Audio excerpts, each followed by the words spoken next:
पूछा। यही प्रश्न एक बार पार्वती जी ने शिव से कह दिया था। तब श्री शिव जी ने करवा चौथ का विधान बताया था। फिर प्रभु करवा चौथ जी की जानकारी मुझे भी दीजिए और उसकी कथा कहिए।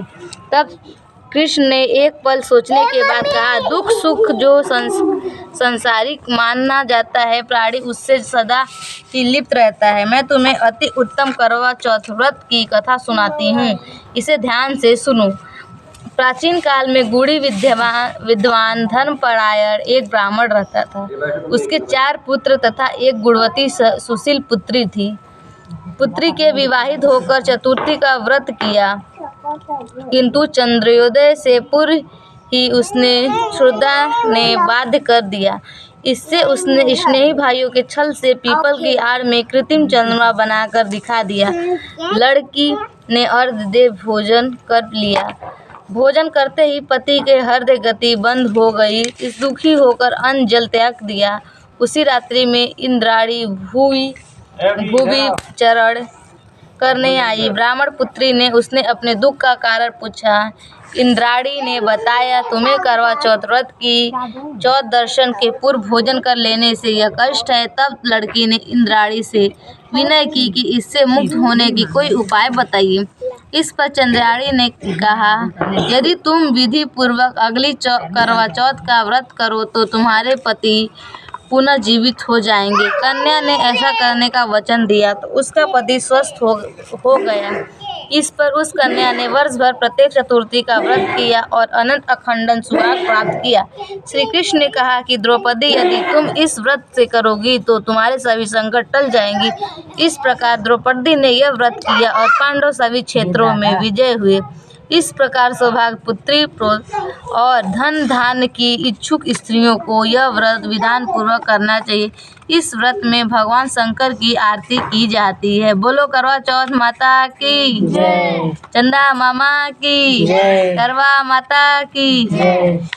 कथा दूसरा। एक ब्राह्मण परिवार में 7 बहुएं थीं। 6 बहुएं के मायके वाले बहुत अमीर थे। इसी कारण ससुराल में उनका बड़ा मान था, परंतु छोटी के मायके में कोई न था। वह घर पर सारा काम काज करती, सबकी दुत्कार रहते। 30 त्योहार पर भी जब उसके मायके से कोई न आता तो वह बहुत दुखी होती। हर वर्ष की तरह इस वर्ष भी करवा चौथ का व्रत आया। अन्य बहुएं के मायके से छोटे भाई करवा लेकर आए, पर छोटे की मायके से यदि कोई रहता तो करवा लेकर आता। सास भी छोटी को यही खरी खोटी सुना रही थी। वह दुखी होकर घर से निकल पड़ी और जंगल में जाकर रोने लगी। एक नाग बहुत देर से उसका रोना सुन रहा था। अंत में वह अपने बिल से निकल आया तथा छोटी बहू से पूछने लगा, बेटी क्या बात है, तुम रो क्यों रही हो? छोटी बहू ने बोली, आज करवा चौथ है, मेरा कोई भाई नहीं है। यदि मेरा कोई भाई होता तो आज जरूर करवा लेकर आता। नाग को छोटी बहू पर दया आई। नाग ने कहा, बेटी तुम घर चलो, मैं अभी करवा लेकर आता हूँ। थोड़ी देर नाग ससुराल पहुंचा। ससुराल वाले इतना सामान देखकर चकित हो गए। सास भी प्रसन्न हो गई। सास ने प्रसन्न मन से छोटी बहू को नाग देवता के साथ भेज दिया। नाग देवता ने छोटी बहू को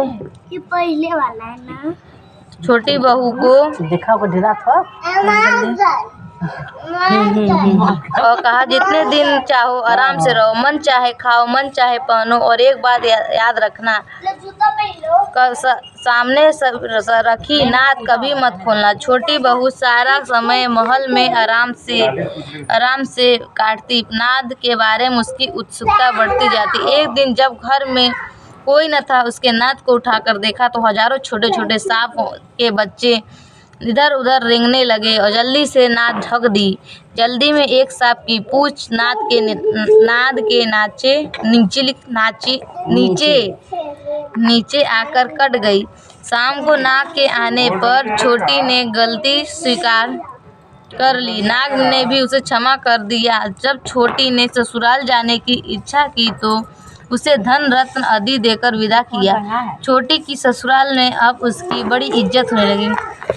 जिस सांप की पूंछ कटी थी उसे सभी ब्राह्मण कहकर तंग करते थे। एक दिन बाड़ा करके तंग करते थे। एक दिन उसने अपनी माँ से पूछा कि मेरी पूँछ कैसे कटी। माँ ने कहा, छोटी बहू के नाद उठने और जल्दी से रखने में तुम्हारी पूँछ कटी है। तो वह बोली कि मैं छोटी से बदला लूँगा। माँ ने बहुत समझाने पर भी वह चुपचाप छोटी के घर जा छुपा। मौका पाकर उसे काटने की सोचने लगा। वह छोटी बहू और सास की बात बहस हो रही थी। छोटी ने कसम खाकर कह रही थी कि मैंने ऐसा नहीं किया। वह कह रही थी कि मुझे बाड़ा भैया से प्यारा कोई नहीं है। उन्हीं की कसम खाकर कहती हूँ कि मैंने ऐसा नहीं किया। बाड़ा ने जब सुना तो सोचने लगा, जो मुझसे इतना प्यार करती है उसे ही काटने आया हूँ। वह चुपचाप घर से चला गया। माँ ने पूछा, ले आया बहन से बदला? वह कहने लगा, माँ, बहन से कैसे बदला? तभी तो बाड़ा भैया व छोटी बहन हुए। भाई प्रतिवर्ष चौथ के दिन करवा लेकर जाते। वह बहन बड़े प्यार से करवा चौथ का व्रत करती। करवा चौथ माता की। प्राचीन काल में करवा नाम की एक पतिव्रत स्त्री अपने पति के साथ नदी किनारे एक गांव में रहती थी। कार्तिक मास के कृष्ण पक्ष में चतुर्थी के दिन उसका पति नदी में स्नान करने के लिए गया। स्नान करते समय एक मगरमच्छ ने उसके पैर पकड़ लिया। वह करवा नाम ले